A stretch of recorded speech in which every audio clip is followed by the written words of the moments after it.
ये आकाशवाणी दिल्ली है। कृपया एक महत्वपूर्ण प्रसारण की प्रतीक्षा कीजिए। ये आकाशवाणी है, मन की बात। श्रोताओं, रेडियो के माध्यम से माननीय प्रधानमंत्री श्री नरेंद्र मोदी आपसे अपने मन की बात साझा करेंगे। तो आइए सुनते हैं प्रधानमंत्री जी से मन की बात। मेरे प्यारे देशवासियों, आज विजयादशमी का पावन पर्व है। आप सबको विजयादशमी की अनेक अनेक शुभकामनाएं। मैं आज रेडियो के माध्यम से आपसे कुछ मन की बातें बताना चाहता हूं।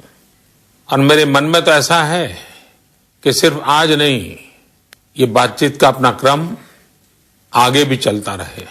मैं कोशिश करूंगा, हो सके तो महीने में 2 बार या तो महीने में 1 बार समय निकाल करके आपसे बातें करूं।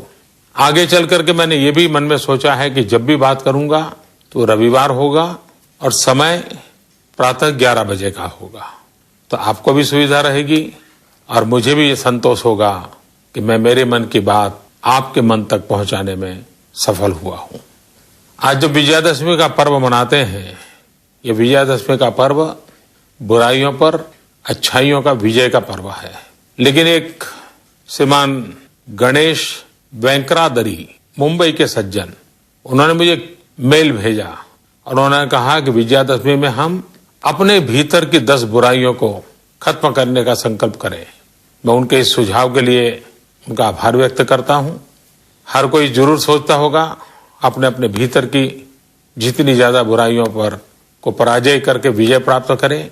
लेकिन राष्ट्र के रूप में मुझे लगता है कि आओ विजयादशमी के पावन पर्व पर हम सब गंदगी से मुक्ति का संकल्प करें और गंदगी को खत्म कर करके विजय प्राप्त करना। विजयादशमी के पर्व पर हम ये संकल्प कर सकते हैं। कल 2 अक्टूबर महात्मा गांधी की जन्म जयंती पर स्वच्छ भारत का एक अभियान 125 करोड़ देशवासियों ने आरंभ किया है। मुझे विश्वास है कि आप सब इसको आगे बढ़ाएंगे। मैंने कल एक बात कही थी स्वच्छ भारत अभियान में कि मैं 9 लोगों को निमंत्रित करूंगा और वे खुद सफाई करती हुई अपनी वीडियो को सोशल मीडिया में अपलोड करेंगे और वे और 9 लोगों को निमंत्रित करेंगे। आप भी इसमें जुड़िए, आप सफाई कीजिए। आपके 9 जिन लोगों को आप आह्वान करना चाहते हैं उनको कीजिए, वे भी सफाई करें। आपके साथी मित्रों को कहिए, बहुत ऊपर जाने की जरूरत नहीं है। वो और 9 लोगों को कहे, वो और 9 लोगों को कहे, धीरे धीरे पूरे देश में ये माहौल बन जाएगा। मैं विश्वास करता हूं इस काम को आप आगे बढ़ाएंगे। हम जब महात्मा गांधी की बात करते हैं तो खादी की बात बहुत स्वाभाविक ध्यान में आती है। आपके परिवार में अनेक प्रकार के वस्त्र होंगे, अनेक प्रकार के फैब्रिक्स होंगे, अनेक कंपनियों के प्रोडक्ट होंगे। क्या उसमें एक खादी का नहीं हो सकता क्या? मैं आपको खादीधारी बनने के लिए नहीं कह रहा हूं, आप पूर्ण खादीधारी होने का व्रत करें ये भी नहीं कह रहा हूं। मैं सिर्फ इतना कहता हूं कि कम से कम एक चीज, भले हैंडकरचीफ हो, भले घर में नहाने का तौलिया हो, भले हो सकता है बेडशीट हो, तकिए का कवर हो, पर्दा हो, कुछ तो भी हो। अगर परिवार में हर प्रकार के फैब्रिक का शौक है, हर प्रकार के कपड़ों का शौक है, तो एक ये भी तो होना चाहिए। और ये मैं इसलिए कह रहा हूं कि अगर आप खादी का वस्त्र खरीदते हैं तो एक गरीब के घर में दिवाली का दिया जलता है। और इसलिए एक आध चीज, और इन दिनों तो 2 अक्टूबर से लेकर करीब महीने भर खादी के बाजार में स्पेशल डिस्काउंट होता है, उसका आप फायदा भी उठा सकते हैं। एक छोटी चीज, और आग्रह पूर्वक इसको करिए। आप देखिए गरीब के साथ आपका कैसा जुड़ाव आता है, उस पर आपको कैसी सफलता मिलती है। मैं जब कहता हूं 125 करोड़ देशवासी, अब तक क्या हुआ है? हमको लगता है कि सब कुछ सरकार करेगी और हम कहां रह गए। हमने देखा है अगर आगे बढ़ना है तो 125 करोड़ देशवासियों को करना पड़ेगा। हमें खुद को पहचानना पड़ेगा, अपनी शक्ति को जानना पड़ेगा। और मैं सच बताता हूं, हम विश्व में अजोड़ लोग हैं। आप जानते हैं हमारे ही वैज्ञानिकों ने कम से कम खर्च में मार्स पहुंचने का सफल प्रयोग सफलतापूर्वक पार कर दिया। हमारी ताकत में कमी नहीं है, सिर्फ हम अपनी शक्ति को भूल चुके हैं, अपने आप को भूल चुके हैं। हम जैसे निराश्रित बन गए हैं। नहीं मेरे प्यारे भाइयों बहनों, ऐसा नहीं हो सकता। स्वामी विवेकानंद अक्सर एक बात हमेशा बताया करते थे। शायद ये बात उन्होंने कई बार लोगों को सुनाई होगी। विवेकानंद जी कहते थे कि एक बार एक शेरनी अपने दो छोटे छोटे बच्चों को लेकर के रास्ते से गुजर रही थी। दूर से उसने भेड़ का झुंड देखा तो शिकार करने का मन कर गया, तो शेरनी उस तरफ दौड़ पड़ी और उसका एक बच्चा भी उसके साथ दौड़ने लगा, लेकिन दूसरा बच्चा पिछड़ गया। शेरनी भेड़ का शिकार करते हुए आगे बढ़ गई। एक बच्चा भी चला गया, लेकिन एक बच्चा बिछड़ गया। जो बच्चा बिछड़ गया उसमें एक माता भेड़ ने उसको पाला पोसा बड़ा किया और वो शेर भेड़ के पीछे ही बड़ा होने लगा। उसकी बोलचाल, आदतें सारी भेड़ जैसी हो गई। उसका हंसना, खेलना, बैठना, उठना सब भेड़ के साथ ही हो गया।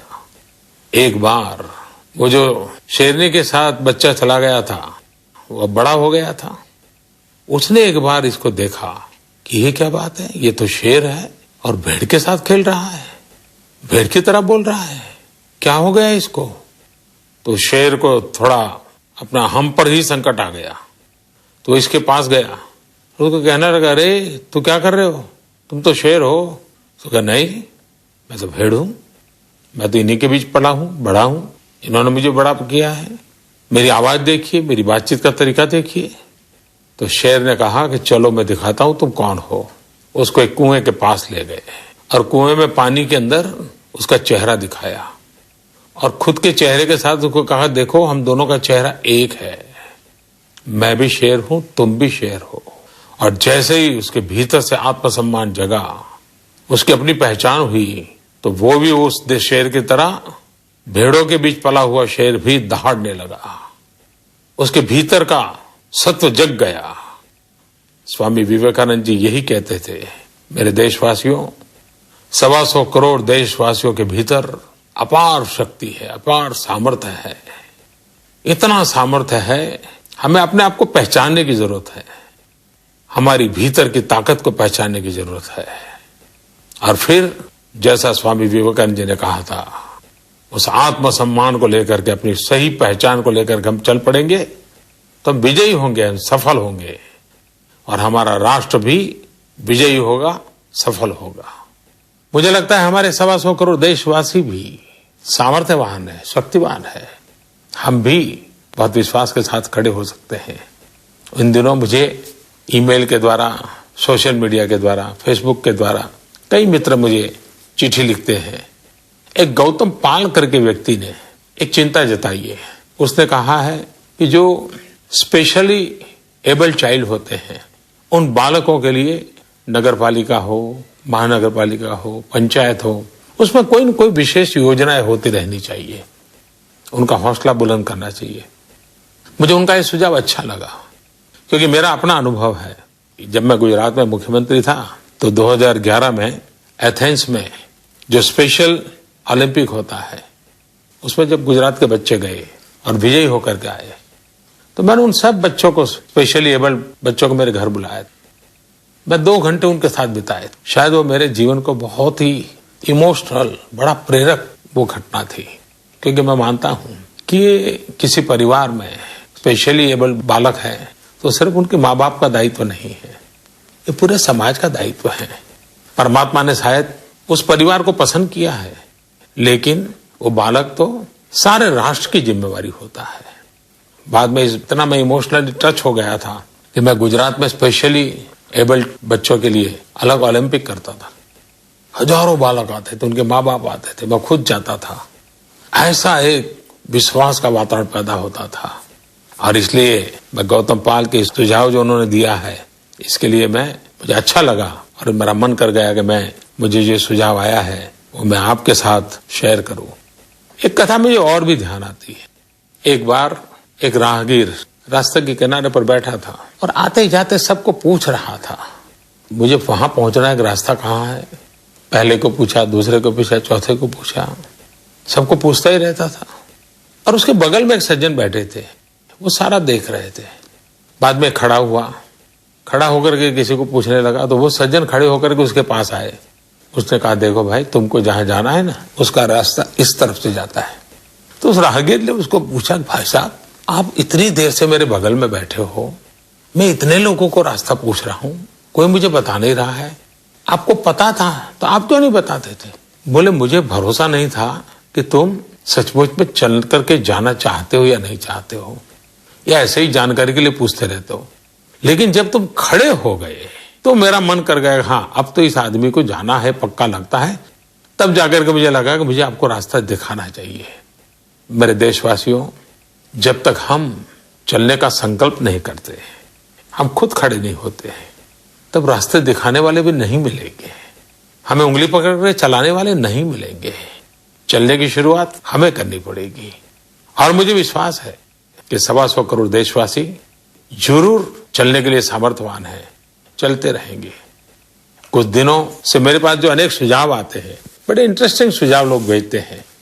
मैं जानता हूं कब कैसे कर पाएंगे, लेकिन मैं इन सुझावों के लिए, क्योंकि ये भी एक सक्रियता जो है ना, ये देश हम सबका है, कोई सरकार का देश थोड़ा है, नागरिकों का देश है।